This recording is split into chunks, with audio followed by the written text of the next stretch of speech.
السلام عليكم، كي دايرين؟ كنتمنى تكونوا بخير وعلى خير وبصحه جيده.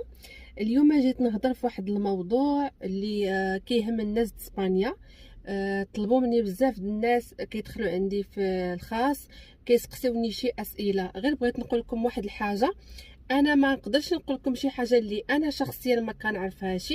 انا التجربه ديالي اللي تقاسمت معكم يعني عن تجربه، داك الموضوع اللي هضرت عليه على اسبانيا، يعني داكشي اللي دوزت منه انا والنصائح اللي كنصحهم عن تجربه. ما يمكنليش انا يدخل عندي شي واحد ولا شي وحده وتسقسيني تقول لي شكون حسن، واش الجهه الفلامانيه ولا الجهه ديال بروكسل.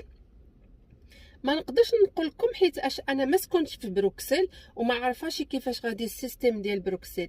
اليوم موضوع غيكون شويه مختلف، غنبقى نمشي معكم يعني خطوه خطوه.